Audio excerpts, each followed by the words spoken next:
हिंदी में यूपीएससी की तैयारी से संबंधित प्रोग्राम्स को देखने के लिए सब्सक्राइब करें स्टडी IQ IAS हिंदी। नमस्कार, बहुत बहुत स्वागत है आप सभी का स्टडी IQ IAS हिंदी में। मेरा नाम है अतुल जैन। कर्नाटक में मुख्यमंत्री सिद्धरमैया के खिलाफ एक जो मामला चल रहा है, एक जिस मामले की जांच पड़ताल चल रही है, उसमें कर्नाटक हाईकोर्ट के एक जजमेंट से मुख्यमंत्री सिद्धरमैया के लिए स्थितियां जो हैं वो काफी खराब होती हुई नजर आ रही हैं और यहां तक भी कहा जा रहा है कि उनकी मुख्यमंत्री पद की कुर्सी भी अब खतरे में पड़ सकती है। तो कर्नाटक हाईकोर्ट ने अपने एक निर्णय में आज क्या कहा है कि राज्य के राज्यपाल थावरचंद गहलोत ने जिस तरह से कर्नाटक के मुख्यमंत्री सिद्धरमैया के खिलाफ एक आपराधिक मामला चलाने की स्वीकृति प्रदान करी है, इस स्वीकृति में कुछ भी असंवैधानिक नहीं है और इस स्वीकृति को खारिज करने की जो सिद्धरमैया की अपील थी उसको हाईकोर्ट ने ठुकरा दिया है। यानी कि इसका तात्पर्य यह है कि अब ये जो मामला है, जो मुदा लैंड स्कैम है, आपको बताऊंगा ये क्या मामला है। इस मामले में मुख्यमंत्री सिद्धरमैया के खिलाफ अब FIR दर्ज हो सकेगी और कोई निचली अदालत जो है उसमें निश्चित तौर पर उनके खिलाफ अब मुकदमा चल सकेगा जिसमें उनका ट्रायल होगा।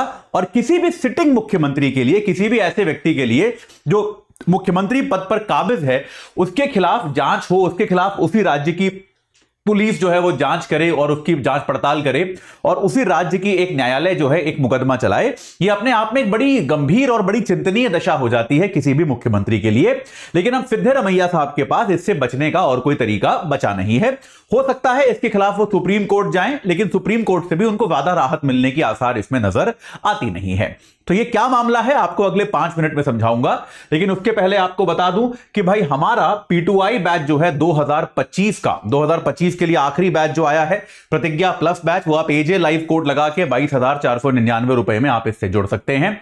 याद रखिएगा 2025 की जो परीक्षा है अब बहुत ही कम दूर रह गई है, तो बेहतर यह है कि आप इससे जुड़ जाएं तुरंत। इसमें अभी आपको डिस्काउंटेड दाम पर यह मिल जाएगी अगर आप AJ लाइव कोड लगाएंगे। बैच जो है वो 30 तारीख को शाम 6 बजे से शुरू होगा, तो भाई बिल्कुल इस बैच को मिस कर देंगे फिर 2026 की तैयारी कीजिएगा। 25 की तैयारी के लिए आपके पास टाइम बचेगा नहीं, तो इस बैच से जरूर जुड़िए, इसको देर मत कीजिए अगर आप 25 में एग्जाम देने वाले हैं। और वैसे ही अगर आप हमारे लॉन्ग टर्म बैच से जुड़ना चाहते हैं तो भाई AJ वो 27 तारीख से शुरू हो रहा है, यानी कि अभी 3 दिन बाद से, तो AJ लाइव कोड लगाकर इससे भी जुड़ सकते हैं। 2026-27 में अगर आप एग्जाम देने वाले हैं तो ऐसा मत सोचिए कि बहुत टाइम है, अभी तो बहुत टाइम यूपीएससी में कभी होता नहीं है। आप अगर जुड़ जाएंगे तो आपकी तैयारी ठीक से शुरू हो जाएगी, ये याद रखिएगा, ठीक है। कोड याद रखिएगा AJ लाइव, आप इसको लगा के अपने वर्ष के हिसाब से, जिस वर्ष आप एग्जाम देने वाले हैं उसके हिसाब से आप जो बैच है उससे आप जुड़ सकते हैं। चलिए, तो हुआ क्या है, कर्नाटक के जो मुख्यमंत्री हैं सिद्धरमैया, इनके खिलाफ क्या हुआ, एक मामला आया है और वो मामला है मूडा। मैं आपको बताता हूं क्या है ये। मूडा में भूमि घोटाला, मूडा का एक भूमि घोटाला है। मूडा क्या है? मैसूर नगरी विकास प्राधिकरण, मैसूर अर्बन डेवलपमेंट अथॉरिटी, ठीक है।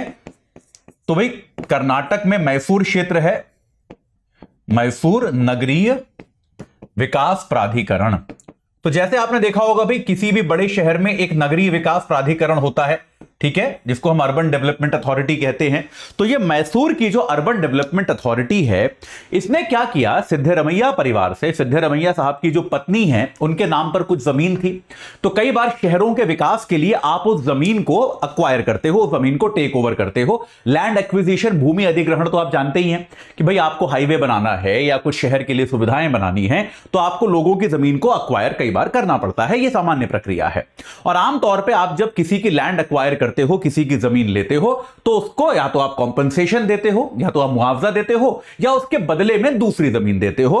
तो सिद्धरमैया साहब के बारे में क्या कहा गया कि इनकी जो पत्नी है उनसे जमीन ली गई थोड़ी सी, ठीक है, इनकी पत्नी से जमीन ली गई थी पहले विकास के लिए, तो उसके बदले में इनको जो जमीन दी गई, जो बदले की जमीन है, यह कहा गया कि इनसे जो जमीन ली गई थी वो तो सामान्य जमीन थी, लेकिन उसके बदले में इनको मैसूर शहर में एकदम प्राइम प्रॉपर्टी में जमीन दे दी गई।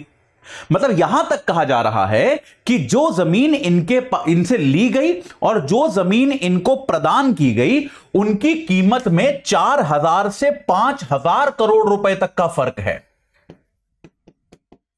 आप समझ सकते हो कि भाई घोटाले करने के कितने तरीके हो सकते हैं देश में, कि जमीन एक्वायर की गई। और याद रखिए यह आवंटन कब किया गया, क्योंकि सिद्धरमैया साहब पहली बार तो मुख्यमंत्री बने नहीं हैं, 2014 में उन्होंने आवंटन के लिए अप्लाई किया था, जब सिद्धरमैया साहब कर्नाटक के मुख्यमंत्री हुआ करते थे। तो उस समय सिद्धरमैया कर्नाटक के मुख्यमंत्री थे। उनके मुख्यमंत्रित्व काल में यह बेहद महंगी जमीन, बेहद प्राइम प्रॉपर्टी इनकी पत्नी को प्रदान की गई, और यह कहा गया कि भाई इसमें जितनी जमीन उनको मिलनी चाहिए थी, या जिस कीमत की जमीन उनको मिलनी चाहिए थी, उससे 4 से 5 हजार करोड़ रुपए तक ज्यादा की जमीन जो है सिद्धरमैया साहब की पत्नी को अलॉट कर दी गई। और इसमें सिद्धरमैया साहब का मुख्यमंत्री रहने का बहुत बड़ा योगदान था। तो यह भ्रष्टाचार माना गया। इस भ्रष्टाचार के खिलाफ कुछ समूह जो है, सामाजिक संगठन न्यायालय गए, उन्होंने शिकायत करी, इसकी जांच पड़ताल शुरू हुई, और जांच पड़ताल में यह पाया गया कि प्रथम दृष्टया यह मामला बनता है। मैं ये नहीं कह रहा कि यह मामला सही है कि नहीं है, लेकिन कम से कम प्रथम दृष्टया मामला बनता है जिसकी जांच की जानी चाहिए। अब सिद्धरमैया साहब जो हैं वो एक बड़े संवैधानिक पद पे हैं, तो उनके खिलाफ जांच करने के लिए वहां की पुलिस ने, वहां की संस्थाओं ने जो है, वहां की संस्थानों ने क्या किया, राज्यपाल महोदय से अनुमति मांगी। तो अब से कुछ दिन पहले क्या हुआ, वहां के राज्यपाल जो हैं थावरचंद गहलोत, जो बीजेपी के पहले बड़े नेता हुआ करते थे, फिर भाई रिटायरमेंट के बाद लोगों को राज्यपाल बना ही दिया जाता है आजकल, तो थावरचंद गहलोत ने क्या किया, इनके खिलाफ जांच व मुकदमे की अनुमति दे दी। ठीक है, थावरचंद गहलोत ने क्या किया, जांच और मुकदमे की अनुमति जो है वो इनके खिलाफ दे दी। ये बात क्लियर हुई। तो सिद्धरमैया सरकार जो है थावरचंद गहलोत की इस अनुमति के खिलाफ हाईकोर्ट गई। याद रखिएगा, सिद्धरमैया सरकार मुदा जो लैंड स्कैम है उसके खिलाफ अभी हाईकोर्ट नहीं गई है। उन्होंने कहा कि थावरचंद गहलोत को यह अनुमति देने का अधिकार ही नहीं है। उन्होंने कहा कि क्योंकि यह संविधान के अनुसार अनुच्छेद, अगर आप 163 देखेंगे तो अनुच्छेद 163 में क्या लिखा है कि राज्यपाल जो है वो राज्य सरकार की सलाह पर काम करेगा। तो इन्होंने कहा कि भाई ये तो एक निर्णय है जो राज्यपाल स्वतंत्र तौर पे नहीं ले सकता। राज्यपाल को यह निर्णय लेने के लिए राज्य सरकार की सलाह पर काम करना चाहिए था। तो राज्यपाल को हमारी सलाह का इंतजार करना चाहिए था, हमसे सलाह लेनी चाहिए थी।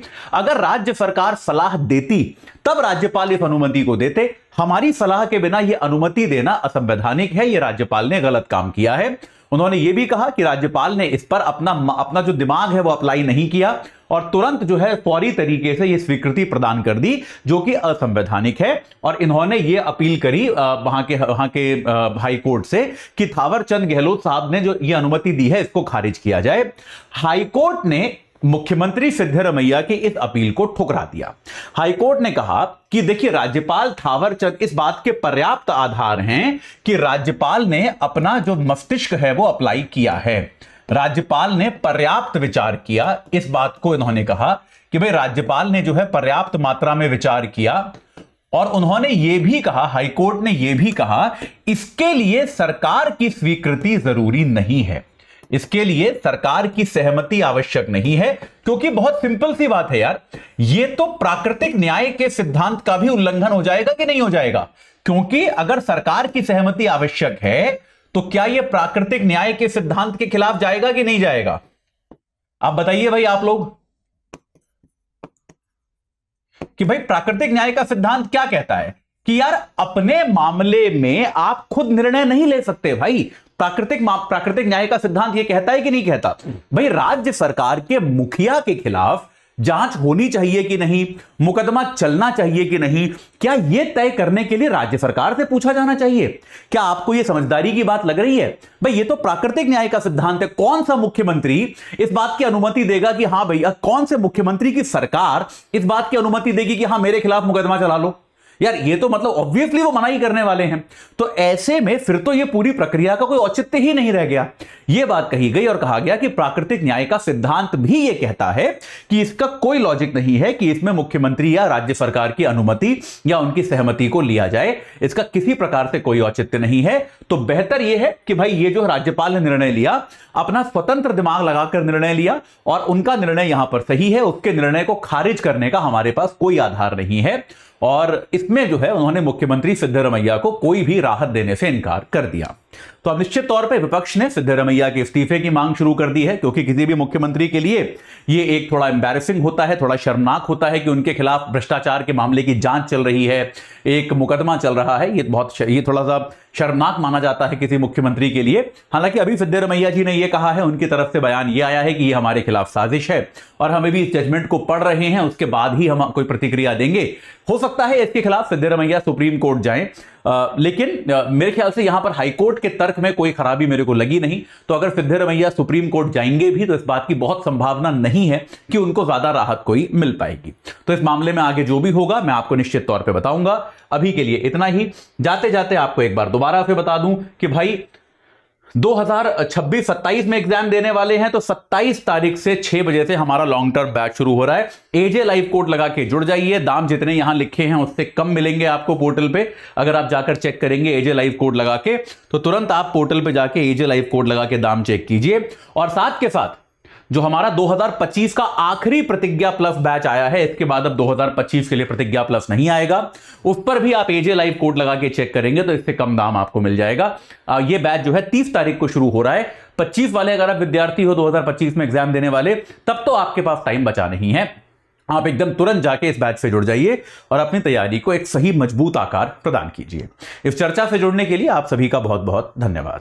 हिंदी में यूपीएससी की तैयारी से संबंधित प्रोग्राम्स को देखने के लिए सब्सक्राइब करें स्टडी IQ IAS हिंदी।